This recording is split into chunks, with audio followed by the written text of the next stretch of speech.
Бул батырдын балдары, балдарым болбосо, мамлекеттин бир караш жери да керек эмес мага ишенин. Биз буга чейин Баткендеги куралдуу жаңжалда курман болгон Мирлан Ниязовдун жубайы Сатинал Айлиева 4 баласы менен ар кайсы жерде батирлеп жашап келе жатканын, 3 айдан бери Сезим кресттик борборунда баш калкалап жатканын чагылдырганбыз. Ошондой эле ал анын үнү бийлик өкүлдөрүнө жетпей жатканын айткан болчу. Мына бүгүн 16 январь УКМК төрагасынын 1-орун басары жана чек ара кызматынын жетекчиси Абдукарим Алимбаев аны кабыл алам деп чакырыптыр. Сиз медиа капты көрүп жатасыз. Менин аты жөнүм Асель Шамилова. Биз менен бирге болуңуз. Ой, кегиле, батырдын балдары, кегиле. Ой, молодец. Кел, кызым. Мен буга чейин деле кайрылып келгем. Өзүңүз билесиз. Бул батырдын балдары, балдарым болбосо, мамлекеттин бир караш жери да керек эмес мага ишенин. Азыр мага кызык болуп атат да, ошо мен Баткенде отурганда, Баткендеги служебный үй стройка кетип аткан. Ал убакта мен 4,5 ай, 5 айлык боюмда бар болчу. Ошол убакта сиз мени ишке алат белеңиз? Служебный кылып. Ала албайт болчусуз. Анан айтыпсыздар, мени иш предлагать этсе, үйдү предлагать этсе, мага эч ким ал жерден предлагать эткен эмес Баткенден. Анан эртең муну бала чоңойсо, анан мен муну атам гана десем эмне деп айтам? Сен атаң мамлекетти коргоп, душмандын огуна учуп шейит болгон деп айтам да, туурабы? Анан кана мен мамлекетти деп эметсе, бул мамлекет мени карады болуптур, ушинтип көчөдө калып кеттими десем эмне деп жооп берем? Өзүңүз айтыңызчы. Мен айтып атышат, алкымы чоң келин экен деп. Анын мына Полковник Турдалиев деле интервью бериптир. Бүттүк акчалар неме кылып атат, Камчыбек Кыдыршаевич дагы 100 000 берген. Мен ошол 100 000ди кайра Камчыбек Кыдыршаевичке кайтарып эле берейинчи. Неге дегенде 2 жылдан бери менден доолашып 50 000 беришиң керек эле, бербесең милиция барат деген коркунучтар менен акыры мына быйыл эле токтоп калды да. Ким коркутту? Бакыт Токтоголов. Ал ким? Подполковник Токтоголов. 50 000 эмне үчүн сурайт? 50 000ди кайненем албай калыптыр, кайненеме бериш керек экен деп. Сен алып кеттиң 100 000ди. Эми мен балдарым, мен көчөдө калдым, үйүм жок жүрөт. Көзүңүздөр көрүп, эми мен жолдошум военный болгондон кийин мамлекетти коргойм деп ушул ишке киргенден кийин мен чалышым керек да. Сага приказ чыгыптыр, сени күтүп атышыптыр деп менин ушул чалган звоногум ушул балдарымдын көчөдө калганына себеп болду да. Мына турат, сен эмне кыл экен деп. Мен эч кимге доо коюп аткан жокмун. Жолдош генерал, мен эч кимге бирөөнүн үстөмдүгүн басып калайын же бирдемкесин эме кылып калайын деген жокмун. Мен өзүм айтып кеткендей, ден соолугум жакшы эмес. 1,5 жылдан бери неврологдун көзөмөлүндө келип атам. Ишенбесеңиздер, врачтын номери турат, мына заключение дагы бар. Ишенерсиз. Булар айтып атышат да, сен эмнеге мындай жок болуп кеттиң, эмне болдуң депчи. Бул кызымды жолдошума насип кылбаптыр көргөнгө. Бирок билип кетти да, билип кетти. Анан бул төрөлгөндөн кийин ден соолугу жүрөгү тешик төрөлдү. Балам экен, сизде дагы бала бардыр.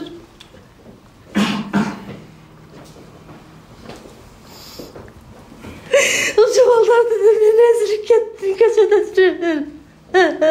Жана берген акчалары квартирага төлөгөнгө, анан кийин эме ден соолугуна кетти 3 жылдан бери. Анан ошону эле кое тур. Ошону эле мына кайны айтат, үй бүлөлүк маселе дейт. Үй бүлөлүк эмес. Үй бүлөлүк маселени дагы ордунан туура чечиш керек болчу. Анан экинчи аял, анан үчүнчү аял дебей эле бул мына ЗАГСы бар. Yani 3 balası turат da. Anan keyin ушунчалык сыздатып, ыйлатып, анан кийин дагы мына 7 канал бар экен, отдельно дагы эметсеңер айтып беребиз. Анан Байбичеден интервью алып туруп алып, мына азыр көрсөттүм дейт, ошону айтып койчу. Кууп чыктым дептир. Ал муну тааныбайбы, бул менин келин эмес, өзү качып кеткен деп айтыптыр. Мына ошону айтып атканыбыз да биз жана. Жок, бул үй бүлөлүк эмес. Бул үй бүлөлүк болсо дагы силердин иштеген адамдар да. Ошон үчүн бул мындай эле кайнене бала эмес. Бул түпкү эмес, ошондо жатып атат да. Анан эмне үчүн мындай жакшы текшерип түбүнөн мунун ЗАГСы бар, 3 баласы бар, боюнда бар экен текшерип туруп, анан кийин ошол эгерде кимдер мына силер деле айттыңар, ал биз берген эмеспиз, спонсор чыкты деди. Спонсор мен сурасам мага бербейт да, сизге деле бербейт.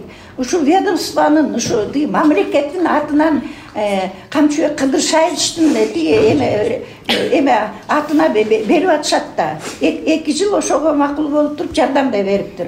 Анан бул жерде үй бүлөлүк эме эмес. Үй бүлөлүктө жанагы күйөөсү сабак салып анан кийин урушуп үй талашкан эмес, бул бөлөк нерсе да. Сиз буга чейин эле негизи уккан экенсиз, эже буга чейин деле сизге кайрылган экен. Ал убакта сиз Баткенде президенттин ыйгарым өкүлү болуп турган экенсиз, кызматта эле болчу экенсиз. Ошол убакта эле бул маселени чечебиз, карайбыз деп айткан экенсиз. Эми азыр кайра мен силерди укканга даярмын деп кайра сөздүн башында ушинтип баштадыңыз да. Бирок ошондо эле чечебиз деген экенсиз. Жыйынтыгы кандай болду? Биринчи суроом. Экинчи суроом, мындан ары кандай чара көрөсүз ушул эженин маселеси боюнча? Үчүнчү суроом, сиз мисалы жаңы кызматка келиптирсиз, аны билбейм, бирок тактайт чыгарсыз ары карай. Мисалы бул эженин ЗАГСы бар экен, никеси бар экен, бирок ошол эле учурда үй кайненесине өтүп кеткен экен. Бул жерде эмнеден улам, кандай мындай болуп калды? Эми батирлерди берип жатканда мен ал жерде Баткен областында президенттин ыйгарым укуктуу өкүлү катары ошол жердеги Баткен областындагы жарандарга гана мен жардам берип, ошолордун артынан гана чуркап жүрдүм. Аскер кызматкерлерим бул да чек ара кызматы алды. Мен Сатина менен жолукканмын кабинетте, Сатинаны мен жакшы билем, келгенде мен укканмын. Ошондо мен Сатинага айтканмын, сени эч качан мамлекет кароосуз калтырбайт. Чек ара кызматы бүгүнкү күндө силер менен иштеп жатат, буйруса бүт тараптуу силерге жардам берип, камсыз кылат деп ошондой сөз болгон. Урматтуу Сатина, Ниязов Мирлан чынында батырларча курман болду. Аны бүт кыргыз эли, баарыбыз мамлекет кабыл алган. Ошентип ал бала жүрөгүбүздө турат. Кыргыз эл үчүн, кыргыз жери үчүн, чек аранын бүтүндүгү үчүн ал бала батырларча курман болду. Ошондуктан ушул Мирлан Ниязовдун эмгегин биз баалап, мамлекет баалап бир канча жардамдарды берди. Бул жерде ачык сөз болуп аткандан кийин Ниязов Мирландын дагы бир баласы бар экен. Ал дагы талашып атат. Ал дагы мыйзамдуу түрдө анын баласы болуп саналат. 15 жаштагы баласы бар экен. Анын биз бой жетип калыптыр. Мен атамдай чек араны коргоймун, атам экенге кызмат кылам дегенде байланыштуу чек арачылар жардам берип бүгүнкү күндө мына аскер лицейинде окуп жатат ал жигит, 1-курсунда. Ал дагы кайрылып жатат. Албетте апалары да кайрылып жатат. Азыр өзүңүз айтып кеттиңиз да, ошол закон боюнча баласы бар экен депчи. Анан бул ЗАГСы болгон эмес. Бул баланын энеси менен 2023 жылдын январь айына чейин жанагы белгисиз бала, кайненем ээрчип жүргөн белгисиз бала Алиев Орозбек болуп келген дагы. Анан эми закон боюнча деп атасыздар да, эми ошо закон боюнча айтып атам да, мен ошо 2023 жылдын январына чейин Алиев Орозбек болуп келген дагы. Анан ноябрь айында, 2022 жылдын ноябрь айында уже мага Бишкектен чыгышкан, Карабаев Байтмакан ким, кайненем ошол аялга берилген деп. Анан эле кийин 2020 уже кийинки жылда Алиев Орозбек, Акылбеков Орозбек Мирланович болуп келип калганда, бул ушул законго туура келеби ушул? Биз башында мамлекет ойлоду да, силерге мындай батир берди, камсыз болду депчи. Эми мындай келишпестик болсо, муну туку сот чечет. мен алып туруп ал үйдү алып туруп сага берип койсом ал бала мени сотко берет. Ошондуктан мен ага укугум жок да. Ошондуктан бул сот аркылуу чече турган маселе. Эгер кааласаңарчы, эгер болбосо сотко кайрылышыңар керек да. Андан көрө аны мен сага сунуш кылат элем. Бул экинчи маселе деп туруп, мына бүгүнкү күндө мына көчөдө жүрбөй, башка эгер азыр макул десең, мен машина менен азыр алып барып туруп, Чүй чек ара башкармалыгынан Новопокровка айылынан квартирага биз сени киргизебиз. Эгер жардам, сенин тамак ашыңа дагы азыр жардам беребиз. 2 комната үй ошол балдарымдын атына өтө турган болуп документ менен берилеби? Азыр сен ошол жерде кызмат кылам деп туруп, ошол жерде кызмат кылып угутасыңарбы? Кызмат кылып калсаңар, мисалы үчүн, канча жашасаңар, ошончо жашай бересиңер. Ал жердечи. Анан башка бир жумушта иштейм десе. Силер кандай сунуш кылдыңар өткөндө? Кандай? А жерде кызыл китепкана болбойт дедик. Биз протокол менен эле берилет, сиз комиссиянын чечими менен. Анан пенсияга чыккандан кийин менчикке чыгарса болот деп айттым. А жарандык кызматкер болсо, күнү жашай берет. Дава катары жашай берет. Азыр ал жерге биз квартирага жашай бересиңер. Мен азыр кызыл китеп боюнча айтып атам да, просто бул квартира эми биз азыр закрыта дейт. Мыйзам бар да. Общежитие. Общежитие эмес. Общежитие деген бул башкача. Ал жерде квартира. Мына заманбап квартира ал жердечи. 2 комнаталуу көрүп чыктыңар да. Эч ким жашаган эмес. Ошондойбу? Ооба. Биринчи сиз өзүңүз киресиз. Ал үйдү мына жанагындай айтты, мен өлүп калсам эмне болот деди да. Анан балдар кала берет. Анан бул собственность болбойт экен да. Балдар ошо 2 комнат, 1 комнат болсо дагы эгерде башка жака жумушка орношуп калса, балдар башка жака окуп калса, бул эми мындай айтканда общежитиянын эле түрү да. Байланып калганда ведомственный үй экен да. Башка биз эмне үчүн жанагы эмени башында туура эмес кылган ошо жерде. Жанагы буга бериле турган спонсорду кандай болсо дагы жанагы башында эмес, ал демөөрчүлөр эми түшүнгөн жок да, кайненеси деп берип, аларга биз ыраазычылыгыбызды гана билдиришибиз керек. Азыр кимге квартира берип атат? Алар деле жаңы ой, жаңы максат менен беришти. Аларчы иштеген ошо иштегендер кимге бериш керек, кимге ошону сатыш керек болчу да. Азыр сиз азыр айтып аткандай, мына азыр бул жерде кызмат кылып калса, мисалы үчүн кызмат кылбаса дагы квартира берилет. Эгерде турмушка чыгып кете турган болсо, квартира мисалы үчүн балдары чоңоюп калып, балдарында калат. Квартира бир гана сатууга мүмкүнчүлүк болбойт. Алмашканга да болбойт.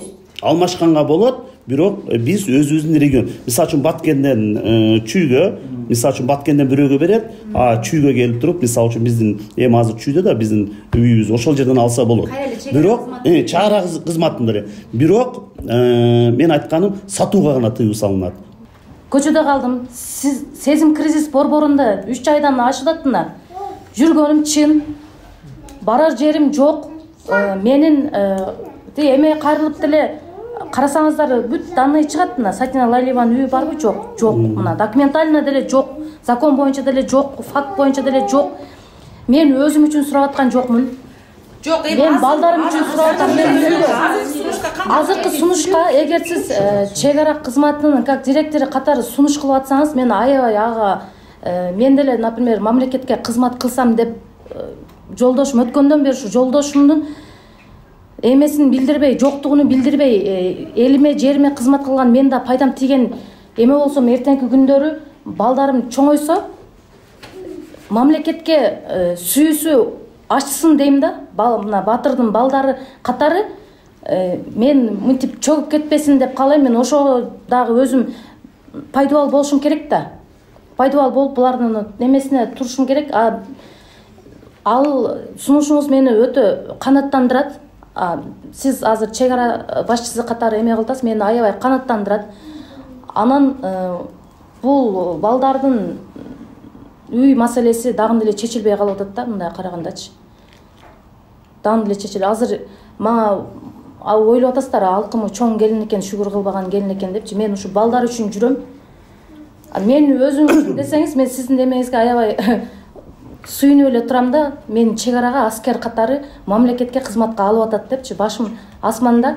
Сен менин сунушума сунушумдан баш тартып атасың, сага башка бир квартира алып бериш керек экен мамлекет. Силер ошого алып келип атасыңар, мына тагыраак айткыла, убакыт аябай көп жок кылып алдык. Мен даярмын сага жардам бергене, ар тараптуу.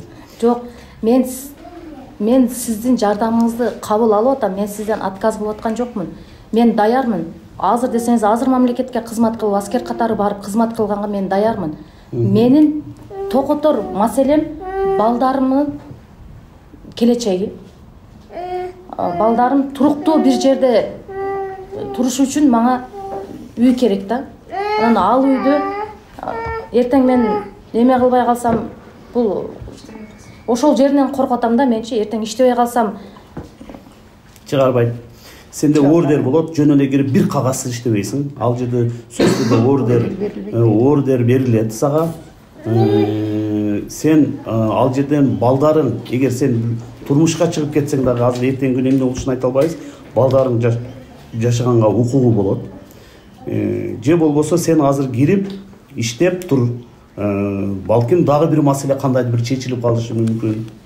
Коркуп атат, азыр мына бир жерге тыгып койсо эле ошо ойдон калып калам эметем деп туруп, мына ызы чуу болуп 2,5 жылдан бери жүрүп атат да. Анан мындай эле күнүнө эле сиз же биз убактылуу болуп журналисттердин баары сайтынан ээрчип жүрбөйт да. Болду ошого эметип атат. Мына биз дагы бир 2 ай жазга чейин кармайбыз. Ага чейин мына журналисттер жазса, Камчыбек Кыдыршаевич президентибиз аракет кылып, жанагындай ууру кескилер бар үйлөрдү эметип аткан. Ошонун спонсорлор болобу, өзүнчө ушу бир 2 комнатпы, кайсы жерден Оштонбу, кайсы жерден болсо да Бишкектенби, жакшынакай бир мындай мына атаңардан калган үй деп туруп, анан кийин көчүп кетеби, сатып кетеби, балдарга мындай өткөрүп берсем деп айтат да, айта албай атат.